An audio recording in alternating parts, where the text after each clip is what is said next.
ಧರ್ಮಗಳಿಗೆ ಶಾಂತಿಯನ್ನು ಕೋರಿದಷ್ಟು ಇದು ಆಗ್ತಾ ಇದೆ. ಇದರಿಂದ ಆಗತಕ್ಕಂಥ ನಿಮ್ಮ ದೇಶಕ್ಕೆ ಆಗ್ತಕ್ಕಂಥ ದುಷ್ಪರಿಣಾಮಗಳನ್ನು ನೀವು ಆಲೋಚನೆಯನ್ನು ಮಾಡಲಿಲ್ಲ. ಇವತ್ತು ದೇವರು ಹೊರದೇಶದಲ್ಲಿ ಪ್ರಯಾಣದಲ್ಲಿರಬೇಕಾದ್ರೆ ಆ ಪ್ರಯಾಣವನ್ನು ಮೊಟಕುಗೊಳಿಸಿ ಬಂದು ಸಿಂಧೂ ನದಿಯ ನೀರನ್ನು ಅಲ್ಲಿಗೆ ಸ್ಟಾಪ್ ಮಾಡಿದರು. ರಾಯಭಾರಿ ಕಚೇರಿಯ ಎಲ್ಲ ಕೆಲಸಗಾರರನ್ನು ಪಾಕಿಸ್ತಾನದ ಪ್ರಜೆ ನಾವು ಹೆಂಗೆ ಉತ್ತರ ಕೊಡಬೇಕು? ನಮ್ಮ ಸುಭದ್ರವಾಗಿರ್ತಕ್ಕಂಥ ಭಾರತ ಸರ್ಕಾರ, ಅಮಿತ್ ಶಾ ಅವರು ಮತ್ತು ನರೇಂದ್ರ ಮೋದಿ ಅವರು ಹೆಂಗೆ ಉತ್ತರ ಕೊಡಬೇಕು ಅವ್ರು ಕೊಡ್ತಾರೆ.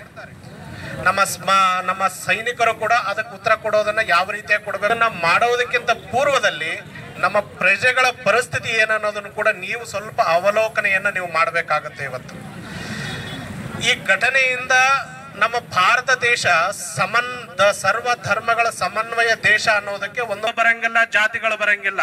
ಇಲ್ಲಿ ಭಾರತ ದೇಶ ಒಂದೇ ಬರ್ತದೆ. ಎಂಥ ದುಷ್ಕೃತ್ಯವನ್ನು ನೀವು ಮಾಡಿದ್ದೀರಿ ಅಂತಂದ್ರೆ ಅದು ನಿಮ್ಮ ದೇಶದ ಜನತೆಗೆ ನೀವು ನೋಡಿಕೊಂಡು ನಾಚಿಕೆಗೇಡುವಂತಕ್ಕಂಥ ಮಾತನ್ನ ತಾವೆಲ್ಲರೂ ಅರ್ಥೈಸಿಕೊಳ್ಬೇಕು.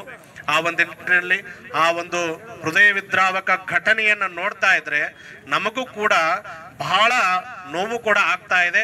ಅದನ್ನ ನಾವೆಲ್ಲರೂ ಕೂಡ ಎಲ್ಲಾ ರೀತಿಯಿಂದ ಖಂಡಿಸ್ತಾ ಇದ್ದೀವಿ ಅಂತಂದ್ರೆ ತಪ್ಪಾಗ್ಲಿಕ್ಕಿಲ್ಲ. ಇವತ್ತು ಅದರ ಜೊತೆಗೆ ನೀವೆಲ್ಲ ವಿಚಾರ ಮಾಡಬಹುದು, ಇವತ್ತು ಯಾವ್ಯಾವ ರೀತಿಯ ಒಂದು ಕಟ್ಟಳೆಗಳನ್ನ ನಮ್ಮ ಭಾರತ ಸರ್ಕಾರ ತೆಗೆದುಕೊಂಡಿದೆ ಅಂತಂದ್ರೆ ಇನ್ನು ಸ್ವಲ್ಪ ದಿನದಲ್ಲಿ ಅದಕ್ಕೆ ಉತ್ತರ ಕೂಡ ನಿಮಗೆ ಸಿಗ್ತದೆ.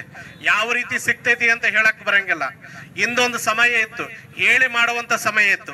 ಈಗ ಹೇಳಕ ಕೇಳಕ ಸಮಯನೆಲ್ಲ ಮಾಡೋದಂದೇ ಕೆಲಸ. ಅದನ್ನ ಏನು ಮಾಡಬೇಕು ಅವ್ರ ಮೇಲೆ ಕುಂತವ್ರು ಮಾಡ್ತಾರೆ ಅಂತಕ್ಕಂಥ ಮಾತನ್ನ ನಾನು ಬಹಳ ಬಹಳ ಖುಷಿಯಿಂದ ನಾನು ಹೇಳಬೇಕಾಗ್ತದೆ. ಯಾಕಂತಂದ್ರೆ ಅದಕ್ಕೆ ಪ್ರತ್ಯುತ್ತರವನ್ನು ಕೊಡ್ತಕ್ಕಂಥ ಕೆಲಸವನ್ನ ನಮ್ಮ ಭಾರತ ಸರ್ಕಾರ ಮಾಡುವಂಥದ್ದು ಆಗ್ತಾ ಇದೆ ಅಂತಕ್ಕಂಥ ಮಾತನ್ನ ನಾವು